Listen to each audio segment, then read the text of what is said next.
Assalamualaikum. Saya Sukisman Purtadi. Kita akan mendiskusikan materi pedagogical content knowledge. Dalam pembahasan ini kita akan memahami mengapa mengetahui cara mengajar kimia sama pentingnya dengan mengetahui kimia itu sendiri. Setelah menyimak presentasi ini, mahasiswa diharapkan mampu 1. Menjelaskan konsep pedagogical content knowledge, PCK. 2. Mengidentifikasi komponen PCK dalam pembelajaran kimia. 3. Menganalisis pembelajaran kimia melalui lensa PCK. 4. Merancang langkah pengembangan PCK pribadi. Kita akan memahami apa yang dimaksud dengan pedagogical content knowledge, atau disingkat PCK. PCK adalah bentuk pengetahuan profesional yang unik dan khusus dimiliki oleh guru. Ini bukan sekadar pengetahuan tentang kimia sebagai disiplin ilmu, dan juga bukan hanya keterampilan pedagogis umum seperti cara bertanya atau mengelola kelas. Seorang guru bisa sangat menguasai kimia, tetapi tanpa PCK, pembelajarannya bisa tetap tidak efektif. Sebaliknya, guru dengan PCK yang kuat memahami bagaimana pengetahuan kimia harus ditransformasikan agar dapat dipahami oleh siswa. PCK berada di persimpangan antara pengetahuan konten dan pengetahuan pedagogi. Disinilah guru mengetahui bagaimana siswa biasanya berpikir tentang suatu konsep kimia, kesulitan apa yang sering mereka alami, analogi mana yang membantu atau justru menyesatkan, serta bagaimana menyusun pembelajaran dari fenomena yang dapat diamati menuju model partikel dan representasi simbolik. Dengan kata lain, jika pengetahuan konten adalah bahan mentahnya, maka PCK adalah keterampilan profesional yang menentukan apakah bahan mentah tersebut benar-benar menjadi pembelajaran yang bermakna. Inilah yang membuat pengajaran seorang guru benar-benar berbeda dari yang lain. Untuk memahami PCK secara lebih konkret, mari kita lihat bagaimana PCK tampak dalam praktik pengajaran sehari-hari. Guru kimia yang memiliki PCK yang kuat tidak hanya menyampaikan materi, tetapi memahami bagaimana siswa berpikir sebelum pembelajaran dimulai.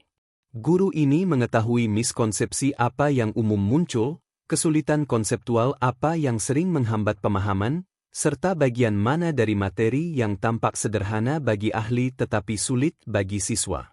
Dengan PCK, guru mampu memilih analogi dan representasi yang tepat, bukan sekadar yang menarik.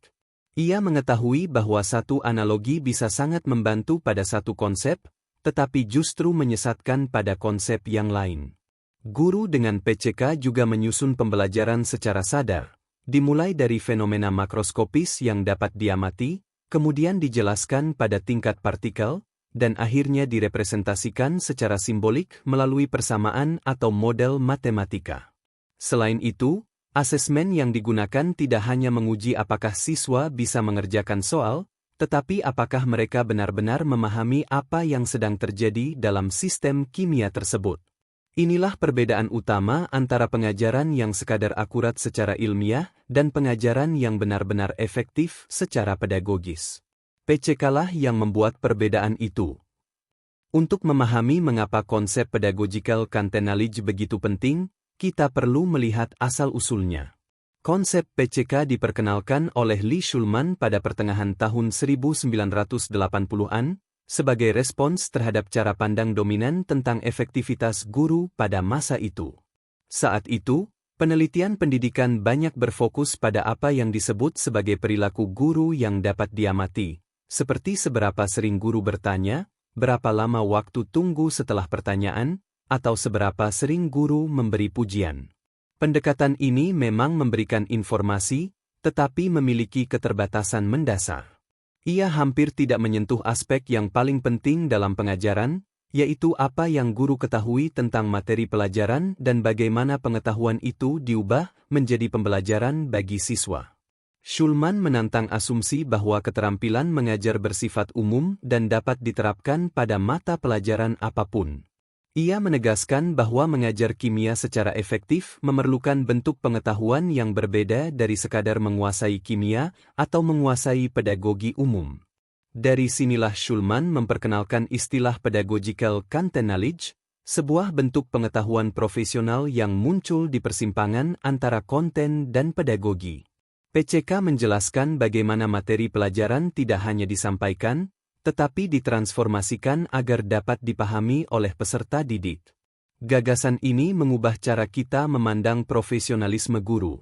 Mengajar bukan lagi sekadar menerapkan metode, tetapi merupakan praktik intelektual yang berlandaskan pengetahuan khusus tentang bagaimana konten tertentu dipelajari oleh siswa tertentu. Setelah memahami asal-usul konsep PCK, sekarang kita akan melihat lebih rinci apa saja komponen utama PCK menurut Schulman. Schulman menjelaskan bahwa PCK bukanlah satu kemampuan tunggal, melainkan terdiri dari beberapa komponen pengetahuan yang saling terkait.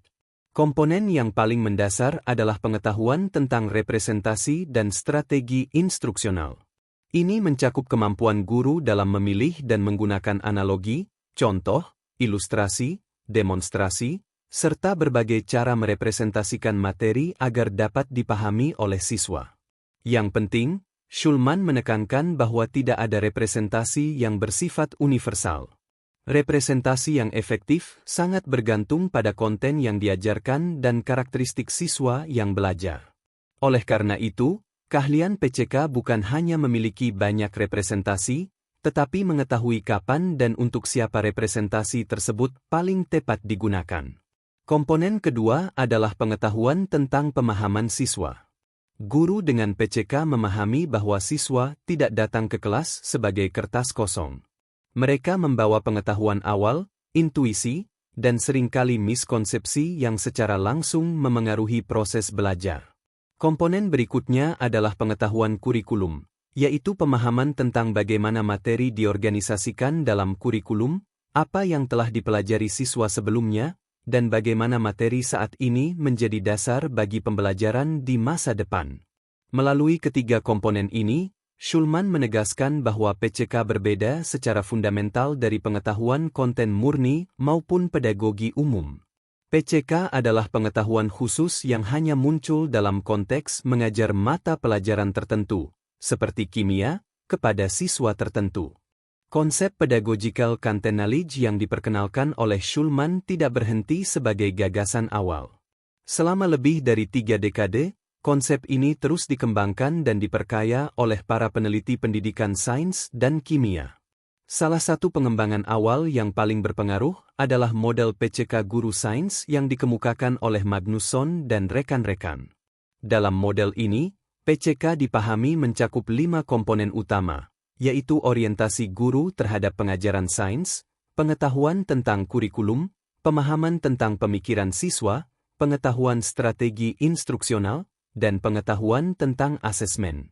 Model ini memperjelas bahwa PCK tidak hanya berkaitan dengan cara menjelaskan materi, tetapi juga dengan keyakinan guru tentang tujuan pengajaran, cara menilai pemahaman siswa, serta bagaimana kurikulum seharusnya diorganisasikan. Perkembangan yang lebih mutakhir ditunjukkan oleh Refined Consensus Model of PCK atau RCM-PCK. Model ini membedakan PCK ke dalam beberapa bentuk, yaitu PCK personal yang dimiliki individu guru, PCK kolektif yang berkembang dalam komunitas profesional guru, dan PCK kanonik yang direpresentasikan dalam literatur penelitian. RCM-PCK menekankan bahwa PCK bukanlah pengetahuan yang statis.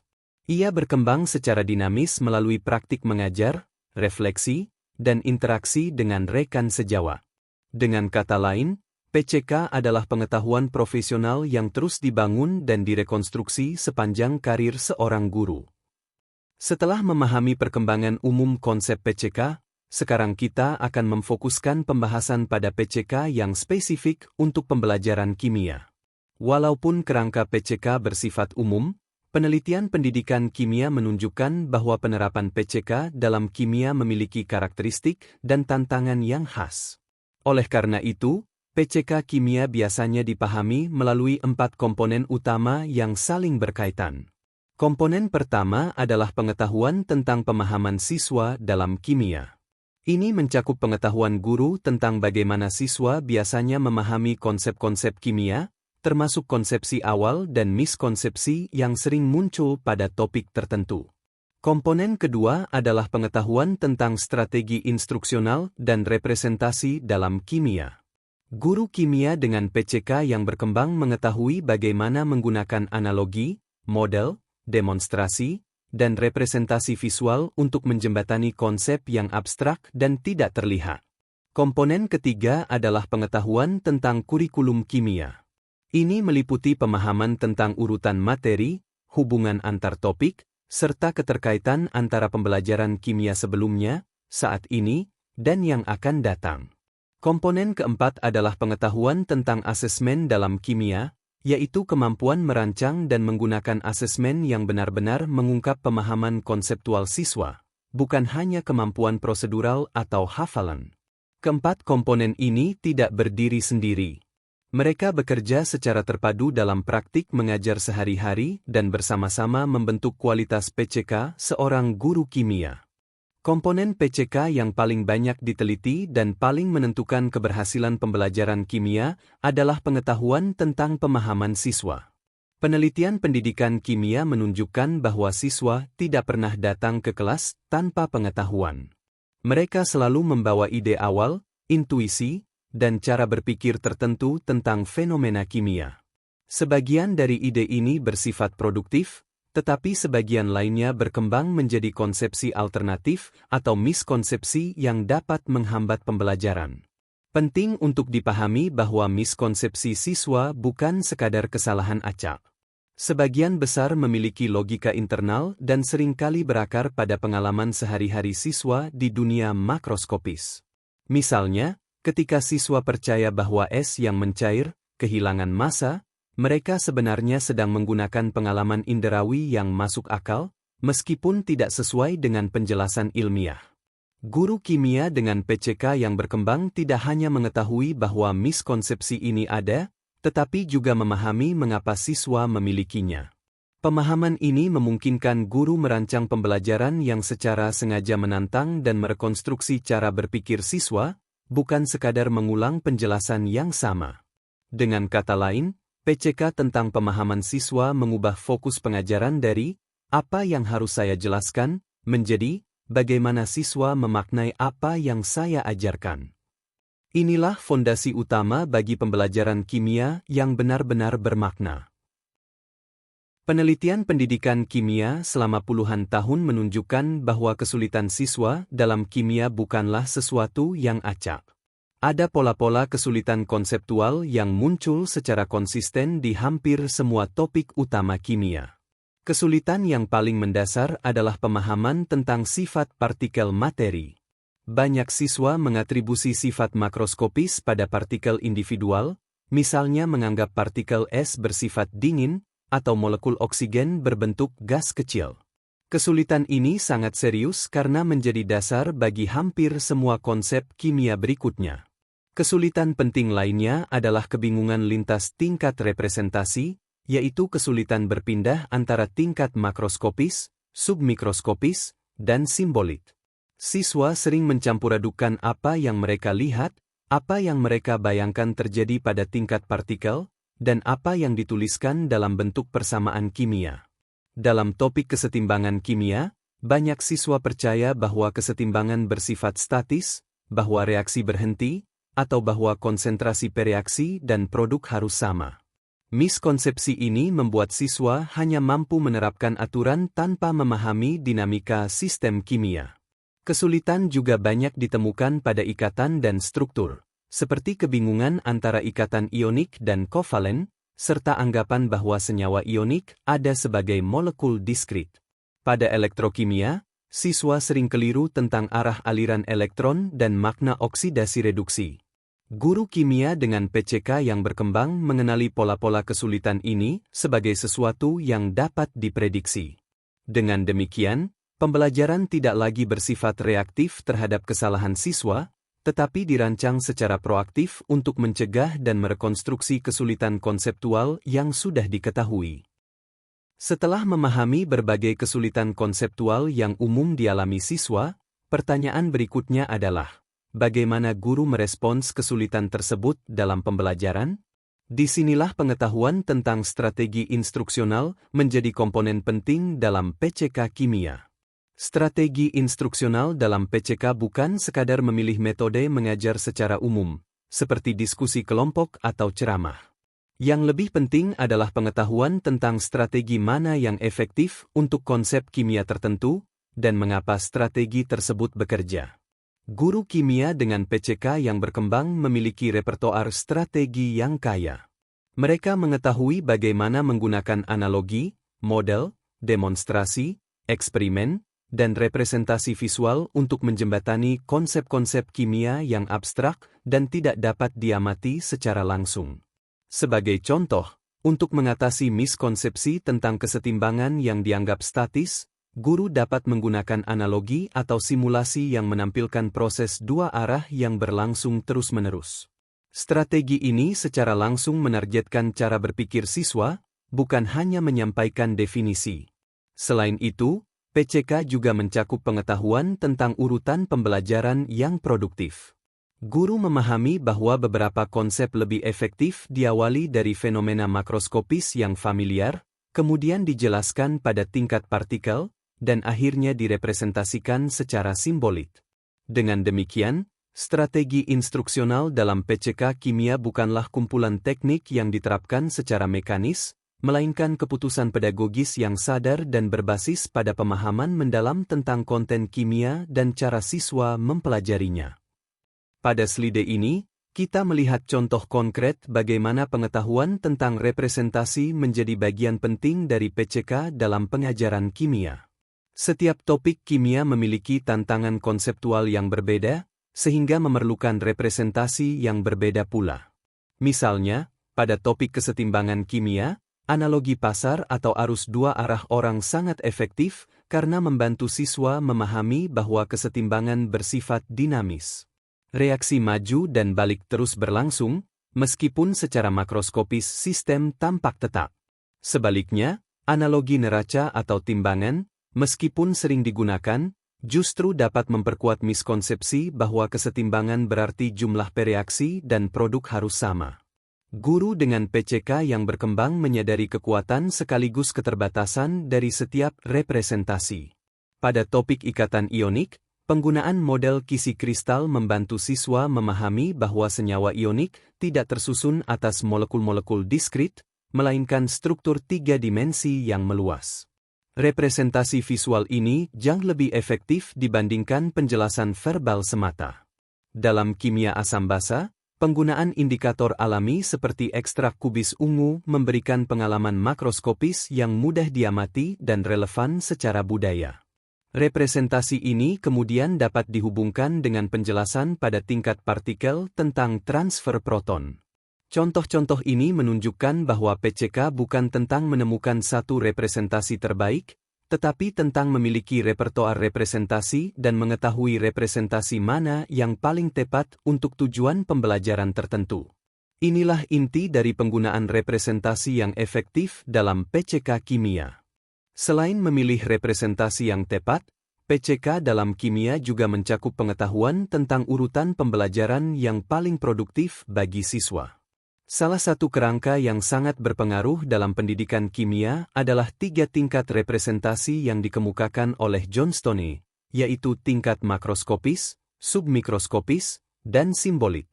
Tingkat makroskopis merujuk pada fenomena yang dapat diamati secara langsung, apa yang siswa lihat, rasakan, atau ukur, seperti perubahan warna, terbentuknya endapan, atau perubahan suhu. Tingkat submikroskopis menjelaskan apa yang sebenarnya terjadi pada tingkat partikel, atom, ion, dan molekul, yang tidak dapat dilihat secara langsung.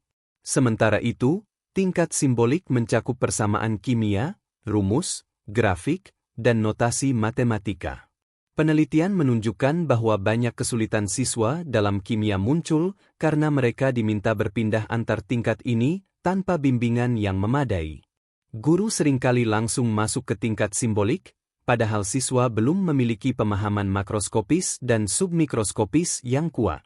Guru kimia dengan PCK yang berkembang memahami bahwa, untuk banyak konsep, pembelajaran lebih efektif jika dimulai dari fenomena makroskopis yang familiar, kemudian dijelaskan pada tingkat partikel, dan akhirnya direpresentasikan secara simbolik. Yang tidak kalah penting, guru secara eksplisit membantu siswa menghubungkan ketiga tingkat ini. Dengan mengelola urutan dan keterhubungan antar tingkat representasi secara sadar, guru membantu siswa membangun pemahaman kimia yang utuh dan tahan lama, bukan sekadar kemampuan menggunakan rumus secara prosedural. Komponen penting lainnya dalam PCK kimia adalah pengetahuan tentang kurikulum. Komponen ini berkaitan dengan bagaimana guru memahami posisi suatu topik kimia dalam keseluruhan struktur pembelajaran siswa. Pengetahuan kurikulum mencakup dua dimensi utama, yaitu kurikulum vertikal dan kurikulum horizontal. Kurikulum vertikal merujuk pada pemahaman guru tentang apa yang telah dipelajari siswa sebelumnya, apa yang sedang mereka pelajari sekarang, dan bagaimana topik tersebut akan menjadi dasar bagi pembelajaran kimia di masa depan. Sebagai contoh, guru kimia yang memahami bahwa siswa SMA di Indonesia telah mempelajari konsep materi dan energi di tingkat SMP, tetapi belum mempelajari teori atom secara formal, dapat merancang pembelajaran pengantar yang membangun pengetahuan awal tersebut tanpa membuat asumsi yang keliru tentang pemahaman siswa. Kurikulum horizontal berkaitan dengan keterhubungan kimia dengan mata pelajaran lain yang dipelajari siswa pada waktu yang sama, seperti fisika, biologi, dan matematika. Koneksi ini membuka peluang untuk pembelajaran yang lebih bermakna, karena siswa melihat kimia sebagai bagian dari pemahaman dunia yang utuh, bukan sebagai mata pelajaran yang terisolasi. Selain itu, pengetahuan kurikulum juga mencakup pemahaman tentang sumber belajar yang tersedia, buku teks, kegiatan laboratorium, dan sumber digital, serta kemampuan memilih sumber yang paling sesuai untuk tujuan konseptual tertentu. Dengan PCK yang kuat dalam aspek kurikulum, guru kimia tidak sekadar menyelesaikan materi, tetapi secara sadar membangun lintasan belajar yang koheren dan berkelanjutan bagi siswa. Komponen penting berikutnya dalam PCK kimia adalah pengetahuan tentang asesmen.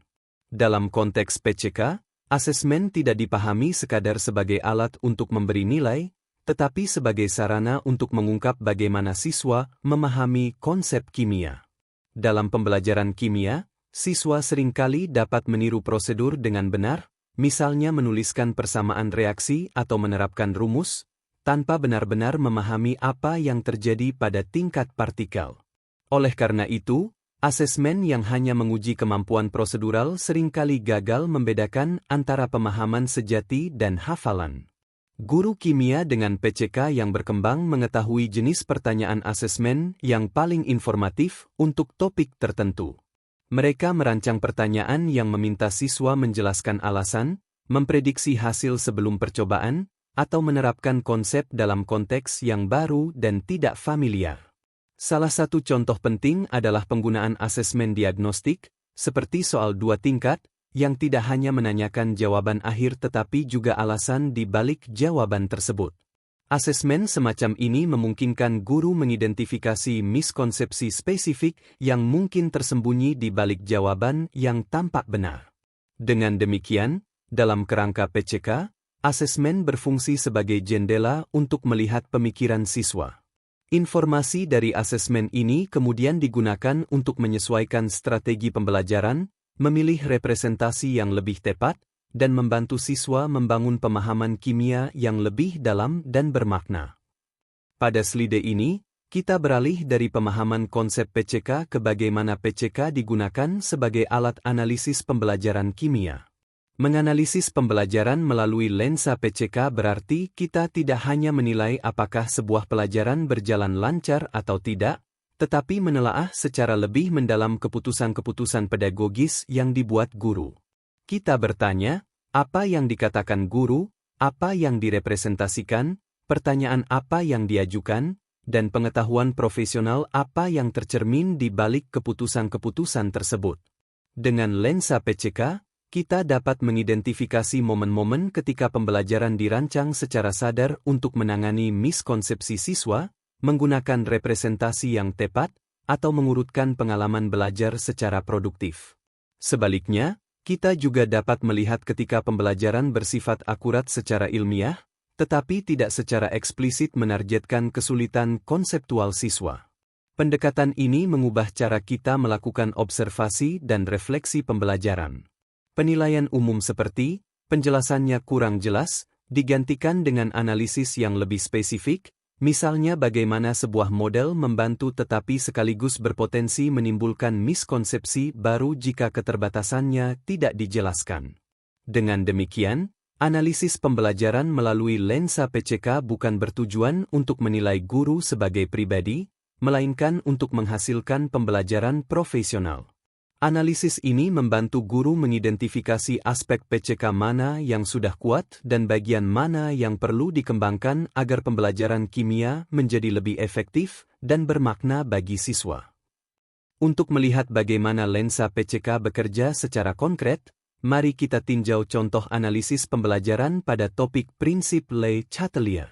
Dalam contoh ini, seorang guru memulai pelajaran dengan menyampaikan definisi formal prinsip Le Chatelier, kemudian mengerjakan beberapa contoh soal di papan tulis, seperti penambahan pereaksi, perubahan tekanan, dan perubahan suhu. Secara sepintas, pelajaran ini tampak runtut dan akurat secara ilmiah. Namun, ketika kita menganalisisnya melalui lensa PCK, beberapa hal penting menjadi terlihat.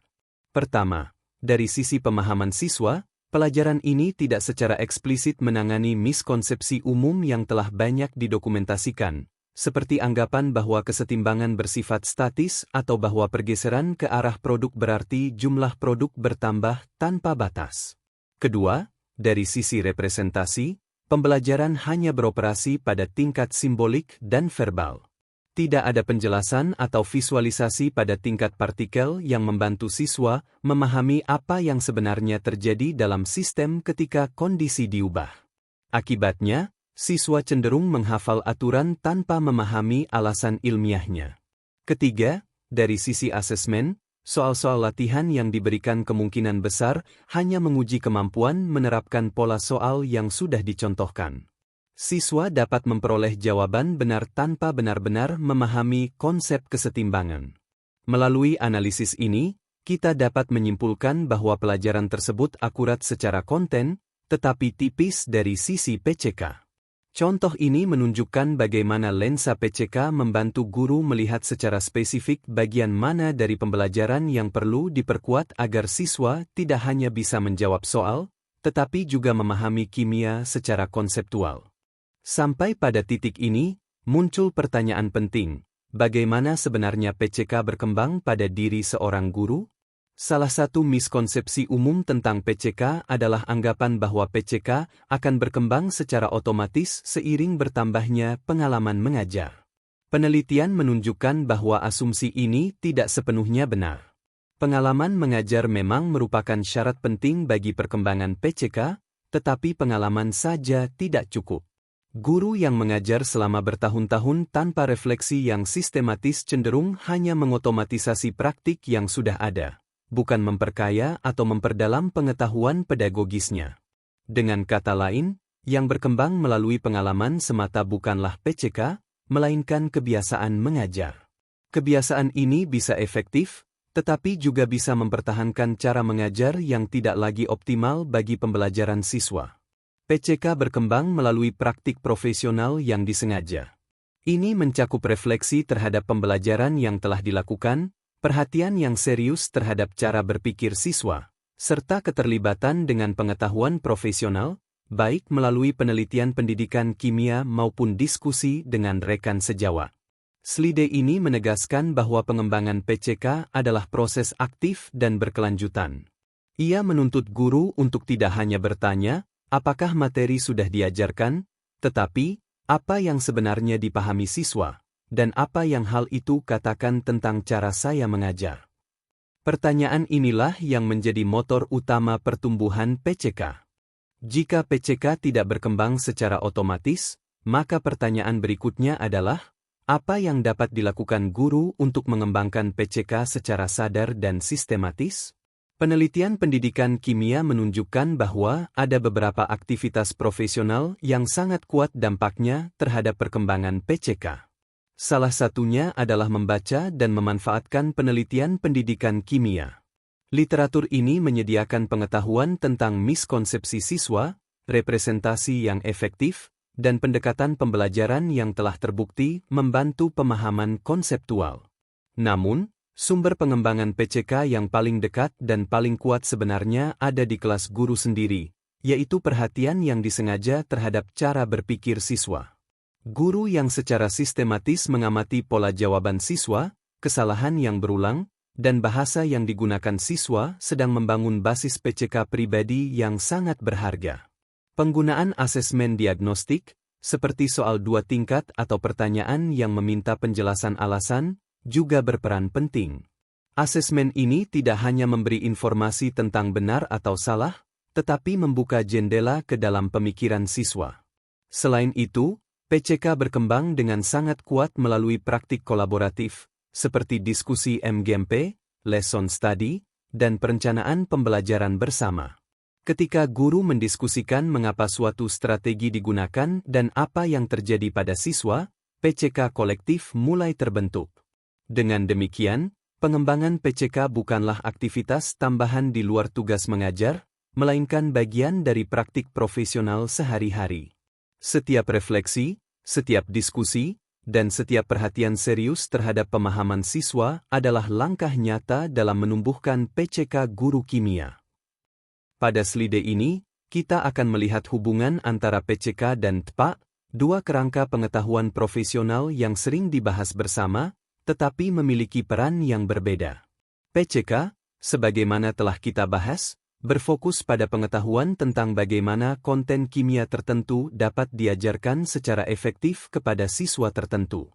PCK menjawab pertanyaan seperti, miskonsepsi apa yang dimiliki siswa, representasi apa yang membantu, dan bagaimana urutan pembelajaran seharusnya dirancang. TPA memperluas kerangka ini dengan menambahkan dimensi teknologi. TPA bukan sekadar kemampuan menggunakan teknologi, tetapi pengetahuan tentang bagaimana teknologi tertentu dapat digunakan untuk mendukung tujuan pedagogis yang telah ditetapkan oleh PCK. Penting untuk ditekankan bahwa PCK merupakan fondasi bagi TPA. Guru kimia yang belum memahami kesulitan konseptual siswa atau representasi apa yang dibutuhkan tidak akan dapat memanfaatkan teknologi secara efektif, meskipun teknologinya canggih. Sebaliknya, ketika PCK sudah kuat, teknologi dapat memperkaya pembelajaran secara signifikan. Misalnya, simulasi digital dapat membantu memvisualisasikan proses pada tingkat partikel yang sulit atau bahkan tidak mungkin ditunjukkan melalui eksperimen langsung. Dengan demikian, teknologi bukanlah tujuan, melainkan sarana. PCK menentukan mengapa dan bagaimana teknologi digunakan, sementara TPA menjelaskan bagaimana teknologi tersebut diintegrasikan secara bermakna ke dalam pembelajaran kimia. Slide ini menegaskan bahwa pengembangan TPA yang efektif harus selalu dibangun di atas PCK yang kuat. Pada slide ini, fokus pembahasan bergeser ke penilaian diri terhadap PCK yang dimiliki guru. Penilaian diri PCK memiliki tujuan yang berbeda dari evaluasi kinerja formal. Tujuannya bukan untuk memberi nilai atau menilai kompetensi guru, melainkan untuk membantu guru memahami secara jujur di mana PCK mereka sudah berkembang dengan baik dan di mana masih terdapat kesenjangan. Penilaian diri PCK mencakup refleksi terhadap 4 komponen utama, yaitu pemahaman siswa, representasi dan strategi instruksional, koneksi kurikulum, serta asesmen. Untuk setiap komponen, guru diajak untuk menggunakan contoh konkret dari praktik mengajar mereka sendiri, bukan sekadar kesan umum. Proses ini memang menantang. Guru seringkali lebih mudah menyadari keterbatasan pengetahuan konten dibandingkan keterbatasan PCK. Seorang guru mungkin tidak menyadari bahwa ia belum mengetahui miskonsepsi umum siswa pada suatu topik, karena miskonsepsi tersebut tidak pernah terungkap secara eksplisit di kelas. Oleh karena itu, penilaian diri PCK menjadi alat refleksi profesional yang sangat penting.